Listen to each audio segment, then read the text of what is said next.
You know what's really cool about this area of southern Colorado I live in is we have 3 out of the 4 most common foxes. We've got the red, the gray, and the swift fox. The only one we don't have is the Arctic fox. Now, some people argue a little bit that there may be a kit fox. Some wildlife biologists separate kit fox and swift fox as 2 totally different species.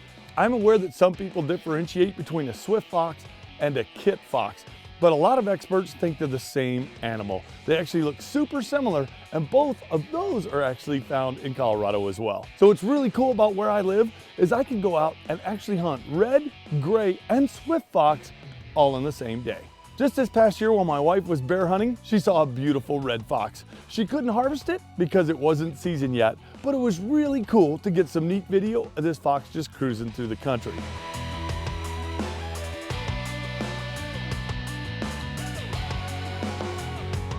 How cool is that? Red fox going down the trail. Well, I enjoy going after all 3 species of fox. And even though we've got some good red fox hunting here in southern Colorado, one of my best red fox hunts, look at that beautiful red fox.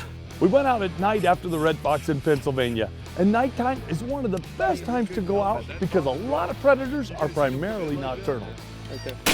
Got him. Got him. Smoking, man. Got it. Smoking. That is a big, beautiful red. Man. Look at that. We're tearing some fox up tonight. This is absolutely awesome. Some of my best hunts for gray fox, however, have been right here in southern Colorado. I've used night vision, thermal vision, and coyote lights to hunt them at night, and I've even had some great success calling in gray fox in the daytime. I went out one morning and had one of my best fox hunts ever in the daytime. Super unique because you don't call in a ton of gray foxes in the daytime. Oh yes, just an absolutely beautiful gray fox. And here is another beautiful, man, that's a big gray fox too. That's a nice one. Look at that absolutely gorgeous gray fox. Isn't that beautiful? You know, gray fox, look at the tail on that guy.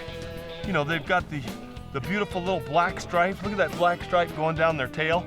But look at the canines. Every tooth in there. There's no molars in that guy's mouth. Look at that. Everything in there is made for grabbing something and holding on to it. Even all the way back. I mean, look at these teeth back here. Everything about these little gray fox says predator. They're really not very big animals at all, but they're absolutely beautiful. I enjoy hunting all species of predators, and I've hunted all species of predators, but each one has its own unique characteristics.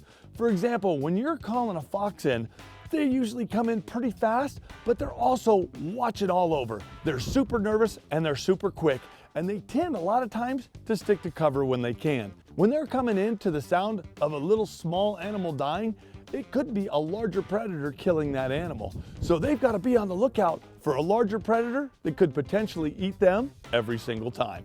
Not only are they predated on by larger predators like mountain lions, coyotes, and bobcats, but even large birds often predate on foxes as well, like owls and hawks. When they come in, they're going to make sure there's not a larger predator there that could potentially eat them. So every time I hunt a predator, I'm trying to tweak my setup to the characteristics of that specific predator. And with fox, it's no exception. You always have to pick calls that are gonna suit the predator that you're after. For example, when I'm hunting coyotes, a lot of times I'll use a fawn bleat, a doe bleat, or even a calf ball because coyotes predate on those animals. But a fox being a smaller predator, it's never gonna try and take down a fawn or a calf. So in that case, I'll play smaller rodent or bird sounds because that's what they predate on most of the time. So by playing a deer bleat that I would be playing for a coyote, I'm not gonna have a fox come in. If it does, it would be more of just a curiosity. So I always try and play to the species I'm hunting. So a lot of people that go out coyote hunting are playing coyote sounds, and they'll go, man, I'm hunting in an area with foxes, but I hardly ever call in a fox. If you switch it up and play smaller rodent and bird sounds, and if you're in an area with foxes, you'll probably increase the number of foxes that come into your call.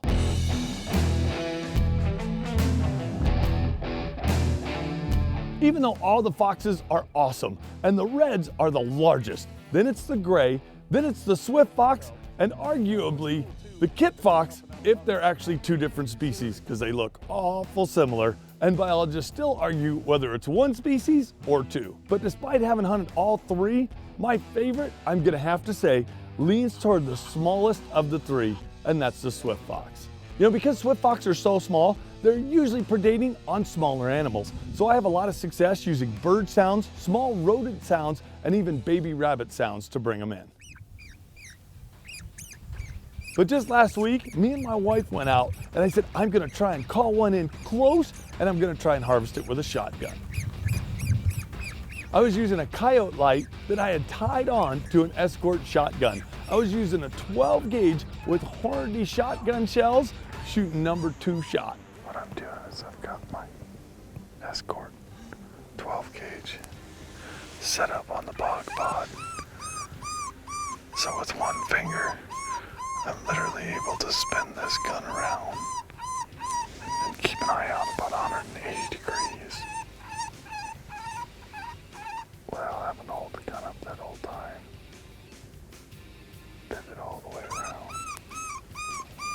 If I spotted a fox over here to the right,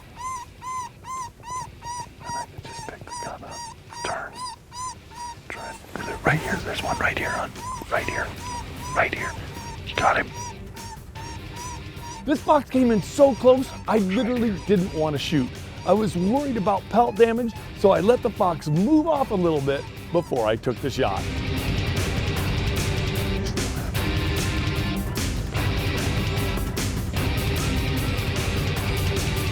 Got him. Got him. How cool was that? You know what? That's what is awesome about predator hunting. Sitting here calling, just called in an absolutely beautiful little swift fox out here in the desert. Had my walkers on, protect my ears.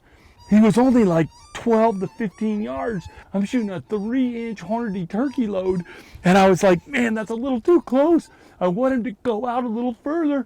So he started to go out. As soon as I shot, he just dropped. Look at this beautiful swift fox. This is a mature male, and you can see how small they are. Tiny, tiny little fox. Literally about the size of a jackrabbit. This is the smallest of the three. It's smaller than a gray fox, smaller than a red fox. It's got a small little black tip on its tail here, but they're super light colored foxes. You can see how light colored this fox is. Got a beautiful, beautiful pelt on it. You can see the teeth on this guy right here. Even though they're a small fox, don't let them fool you. They are ready for business. Look at the size of the canines on that guy. Pretty dang big. So what's great about using a shotgun is I didn't tear this little guy up at all. So they've got a beautiful pelt on them, and I can sell the pelt, or I can use this for just an absolutely beautiful mount, or tan it and put it on the wall as a trophy. Well, I hope you enjoyed seeing one of the reasons I love Southern Colorado. Not only because of the mountain lions and the bobcats and the coyotes and the badgers and the raccoons, we also have swift fox, red fox, and gray fox. It's a perfect area if you love predator hunting.